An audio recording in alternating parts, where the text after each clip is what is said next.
성경 말씀 사도행전 17장입니다. 사도행전 17장 22절부터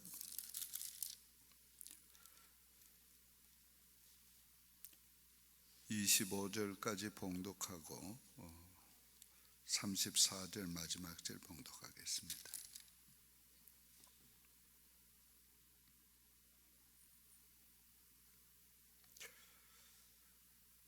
바울이 아레오바고 가운데 서서 말하되 아덴 사람들아 너희를 보니 범사에 종교심이 많도다. 내가 두루 다니며 너희가 위하는 것들을 보다가 알지 못하는 시내께로라고 새긴 단도 보았으니 그런즉 너희가 알지 못하고 위하는 그것을 내가 너희에게 알게 하리라.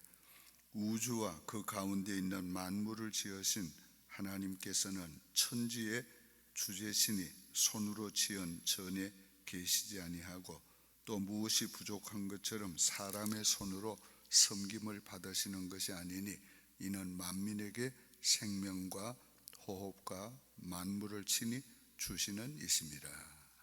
아멘. 이번 선교 대회 마치고 이 바울의 전도 여행지인 그 아덴과 고린도를 다녀왔습니다. 하나님께서 이 바울이 가는 수밖에 없도록 만드시는 그런 역사가 첫째 있고, 또 가는 곳마다 하나님이 예비한 사람들을 만나게 되고, 또 바울이 가는 곳마다 하나님이 그곳에 교회를 세우고 하는 이런 역사를 보면서 하나님의 일은 하나님이 하신다. 하나님의 일은 하나님이 하시는데 하나님이 쓰시는 믿음의 사람을 통해 하신다. 그것을 더 확인할 수 있었어요. 바울이 이 아덴에 온 것은 데살로니가에서 복음을 전하다가 핍박을 받았기 때문이었어요. 사람들이 이 사람 그대로 두면은 또 베레아로 가서까지 복음을 전하겠다. 그래가지고 막 핍박을 했어요. 그 핍박을 심하게 하니까 바울을 보호하기 위해서 디모데와 몇 사람이 그 바울을 배를 태워서 아덴으로 보냈습니다. 바울은 아덴에 와서 디모데의 일행을 기다리느라고 그 아덴에 머물면서 회당에서는 유대인들에게 복음을 전하고 또 저작거리에서는 만나는 사람마다 복음을 전했습니다. 그런데 이 아덴에 있는 사람들이 당시에 할 일이 별로 없으니까 이 얘기 듣기를 좋아해요. 원래 아덴 사람뿐만 아니고 그리스 사람들이 남의 말에 참견하기를 좋아하는 성품의 사람들, 그냥 가만히 있지를 못하고 말에 참견하고 뭐 거들고 하는, 아마 한국 사람 좀 비슷한 게 있는 모양. 그런데 그보다 더 말이 많은 것 같아요. 그런데 특별히 이 사람들은 외국인들이 와서 자기들이 듣지 못하던 이 얘기하는 걸 좋아했다 그래요. 성경에 그렇게 기록이 되어 있어요. 그러니까 바울이 와서 이상한 말을 한단 말이에요. 그러니까 많은 사람이 그걸 듣고 또 토론하고 그렇게 했습니다. 그러다가 이 사람들이 당신이 말하는 그 얘기를 좀 우리가 신중하게 좀 깊이 있게 듣고 싶다. 그래가지고 간 곳이 저자거리에서 이 바울을 데리고 아레오바고로 갔어요. 아레오바고는 그리스 말로 재판하는 곳이라 그런 뜻이. 그러니까 높은 이제 돌이 있는 그런 돌산인데, 낮은 산인데 글로 이 바울을 이 사람들이 좀 당신 하는 얘기 좀 듣자 하고서 데리고 간 겁니다. 그래서 수많은 사람들이 바울의 말을 듣게 됐어요.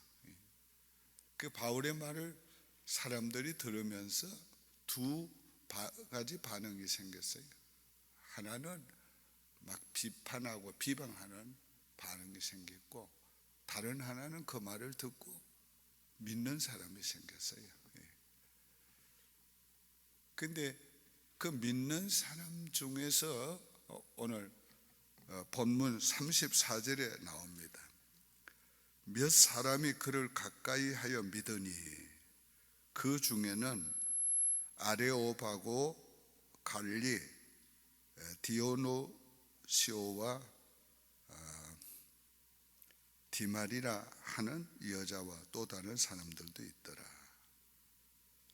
그러니까 바울의 말을 듣고 믿는 사람들이 생겼는데, 그 중에는 그 아레오바고를 관리하는 관리가 예수를 믿게 되고, 또 한 여성과 다른 여성들이 예수를 믿게 됐어요. 이게 복음을 전할 때에 언제나 두 가지 반응이 생기는데, 하나는 반대, 하나는 청종.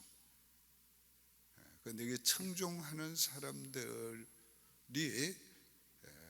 자기의 의지로 믿게 되는 것이 아니고 성령께서 그들의 마음을 열어주셔서 믿게 되는 것입니다. 이 사실을 보면서 정말 하나님께서 그를 핍박을 통해 가지고 계속 또 다른 곳으로 가게 하시고, 다른 곳에 가면 또 복음 전할 때 핍박도 받지만은 또 하나님이 구원할 자들 다 예비해 놓으셨다가 그의 말을 듣고 예수 믿게 하시고, 그리고는 그 일을 통해 가지고 그 지역에 하나님이 교회를 세우게 하시고, 그래서 복음이 온 아시아와 구라파에 전파되도록 그렇게 만들었어요. 만약에 바울이 한 곳에서 복음을 전하는데 어려움이 없었다면 어쩌면 그게 너무 오랫동안 한 곳에만 머물 수 있었을 거예요. 예를 들면 고린도에 그 다음에 가는데, 고린도에 가는 얘기는 18장에 이제 나옵니다. 근데 거기서도 바울이 꽤 오래 있었는데, 1년 반 정도를 있었는데, 만약에 거기서도 핍박이 없었으면 바울이 또 다른 곳으로 옮겨갈 수가 없었을 거란 말이에요. 그러니까 하나님께서 하시는 일은 우리에게 아픔, 고난, 시련, 문제, 의미 없는 게 없어요. 그런 걸 통해 가지고 하나님께서 우리에게 하실 일들이 꼭 있는 겁니다. 핍박을 통해서 또 다른 곳으로 보내고, 거기에서 하나님께서 예비한 사람들을 만나게 하시고, 하나님의 교회를 세우게 하시고, 그래서 하나님의 뜻을 위해서 하나님이 쓰는 사람들을 여러 가지 상황을 하나님이 만들어서 움직이게 하시고, 그들을 통해서 하나님의 뜻을 이루어 오신 것을 오늘 이 바울의 사역을 통해서 확인할 수 있었어요. 이것은 전도자로서의 아주 공감하는 일입니다. 제가 이 선교사님들을 훈련시키는, 영성 훈련시키는 사역을 계속해 오면서 가는 곳마다 그 모임마다 하나님이 주시는 특별한 역사들이 있어요. 이번에도 말씀의 역사를 하나님이 강하게 일으켜 주어서 오신 선교사님들이 다 힘을 얻고 너무 놀라운 은혜들 받고 그렇게 돌아갔어요. 그 중에 한 사람은 이제 사역을 내려놓고 그만두려고 결심하고 마지막 왔다가 말씀을 듣고 저를 만나서 대화하고, 그리고 제게 어떻게 해야 될까 물어서 제가 그에게 거기에 머물러라고 얘기하고 자기가 머물기를 겠다고 축복 기도해 달라고 그래서 기도해 주고 그 한 사람 선교사를 키우기 위해서 하나님이 얼마나 오랜 시간 얼마나 많은 역사를 해왔겠어요. 그러나 인간이기 때문에 정말 한 곳에 머문다고 하는 그 사실 가운데 가장 어려운 게 뭔가 열매가 없는 거예요. 열매가 있으면 힘이 들어도 힘드는 줄 모르고 일을 하지만 열매가 없으면 너무 힘드는 거예요. 사역이 중동 지역에는 특별히 열매가 없어요. 조금 열려도 그 열매라는 게 정말 우리가 생각하는 그런 열매가 아니란 말이에요. 그러니까 맨날 복음을 전하고 사역을 해도 구원 얻는 사람이 일어나지 않으니까 또 일어난다고 해야 몇 년에 하나 건진다. 그러니까 사역자로서 정말 내가 여기에 계속 있어야 하냐, 내가 정말 이렇게 하는 게 선교사냐, 내가 이렇게 하면서 선교비를 받고 뭘 하냐. 또 한국 교회는 선교의 열매를 원하는 거예요. 열매를 보여라. 열매 안 보이면은 선교비 끊겠다. 그러니까 어떤 선교사는 뭐 무슬림들 아무리 전도해도 이거 안 되는데 열매를 보이라고 하니까 다른 사람들이 이렇게 해놓은 데 가서 오라고, 열매 보여줄게 오라고 그래가지고 뭐 집시 무슬림들 그 사람들은 빵만 준다 하면 뭐인데 그냥 한국에서 이제 시차를 오는 거지. 후원한 교회에서 시차를 오니까 그 사역하는 집시들한테 사역하는 선교사님께 잠깐 빌리는 거예요. 그냥. 그래가지고 와보니까 막 그냥 많이 와서 모였거든. 와, 우리 선교사 그냥 열매가 막 많다고. 그런 일도 가끔 있대요. 그런 일도. 그 우리 교회에서 제가 선교사님들 후원할 때 한 가지 제가 얘기한 거 있어요. 선교 보고 안 해도 괜찮다. 선교사가 선교하려고 선교지에 있는데 보고하기 위해 가지고 그건 뭐를 애쓰고 신경 쓰는. 우린 또 한국 사람들은 그렇잖아요. 요즘 뭐 한국 교회들은 이제 큰 교회들이 많이 생기니까 10명 전도했다 하면 그거는 전도한 걸로 치지도 않는 거란 말이에요. 몇백 명 했다 막 그래야지. 오늘 우리가 열매 없는 곳에서 그래도 하나님에 서 있어라. 너 거기 있어라. 기다리라. 하나님이 하셨다면 열매가 없어도 거기에 끈기 있게 기다리는 거. 하나님이 이 시대를 이렇게 볼 때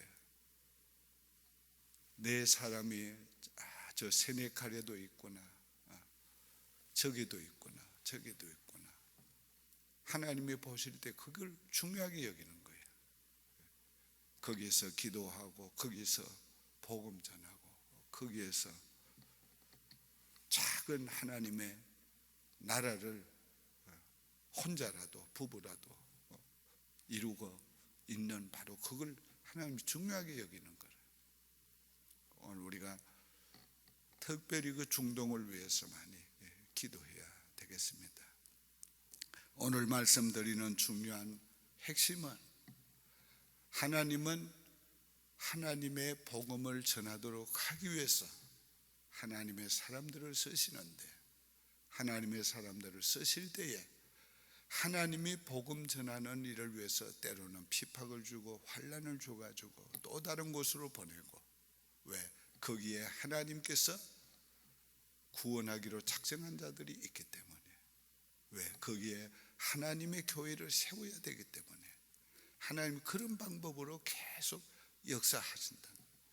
그래서 가는 곳마다 하나님이 예비한 사람을 만나고, 그래서 복음을 전할 뿐 아니라 그들을 통해서 교회를 세우고, 오늘 하나님이 쓰시는 사람들에게는 하나님께서 예비한 사람을 만나는, 꼭 만나야 될 사람들을 만나게 하는. 저도 항상 이렇게 선교사님들 수련회하면서 그런 전체적인 하나님이 필요한 은혜를 주시지만 또 개인적으로 이제 선교 사역을 그만두려고 작정했던 사람을 만나게 해주시고, 그런 사람들을 그 자리에 서 있도록 하나님께서 권고해 주시고, 그렇게 사용하는 것을 보면서 하나님의 일은 하나님이 하신다. 하나님의 일은 하나님을 믿고 하나님을 위해 살려고 하는 하나님의 사역자들을 통해서 하나님이 일하신다. 그것을 절실히 더 확인하고 깨닫게 된 것입니다. 기도드리겠습니다. 하나님 아버지, 감사합니다. 하나님은 하나님의 사람들을 들어 하나님의 일시키시는 것을 생각하며 때에 하나님의 일꾼된 것이 얼마나 감사하고 하나님이 일시키는 것이 얼마나 감사한지 알 수가 없습니다.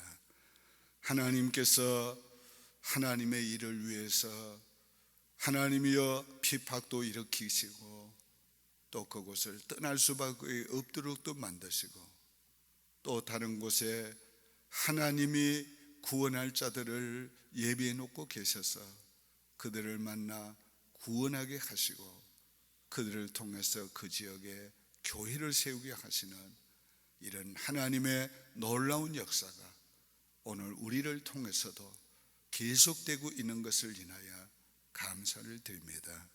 이번에도 온 교회가 한 마음이 돼서 하나님 종을 불가리아 소피아로 파송해 주시고, 하나님 그곳에서 어려운 가운데 사역하던 피곤하고 지친 사역자들에게 새 힘을 주시고 생기를 불어넣어 주시고 말씀과 성령으로 충만케 해주신 것을 인하여 감사합니다. 그 가운데도 피곤하고 지쳐서 사역을 내려놓고 한국으로 돌아가려고 했던 한 주의 종을 하나님이 붙들어 주시고 그 자리에 서 있도록 도와주시는 은혜를 인하여 감사합니다. 하나님, 이 부족한 종을 써주시는 것을 감사하고, 또 우리 교회를 사용해 주시는 것을 감사하고, 어려운 선교지에서 사역하는 선교사님들을 사용해 주시고 그들을 위해서 종을 보내시고 새 힘을 주신 모든 일을 인하여서 감사를 드립니다. 아버지, 우리가 여기 싸우니 우리를 보내시옵소서. 우리가 여기 싸우니 우리를 사용해 주시옵소서. 주님이 부르시는 그날까지 주님 원하고 기뻐하는 그 복음을 증거하는 저희들이 되게 도와 주시옵소서. 예수님의 이름으로 축복하며 기도하옵나이다. 아멘. 하늘에 계신 우리 아버지여, 이름이 거룩히 여김을 받으시오며 나라의 임하옵시며 뜻이 하늘에서 이룬 것 같이 땅에서도 이루어지이다. 오늘날 우리에게 일용할 양식을 주옵시고, 우리가 우리에게 죄 지은 자를 사하여 준 것 같이 우리 죄를 사하여 주옵시고, 우리를 시험에 들게 하지 마옵시고 다만 악에서 구하옵소서. 대개 나라와 권세와 영광이 아버지께 영원히 있사옵나이다. 아멘.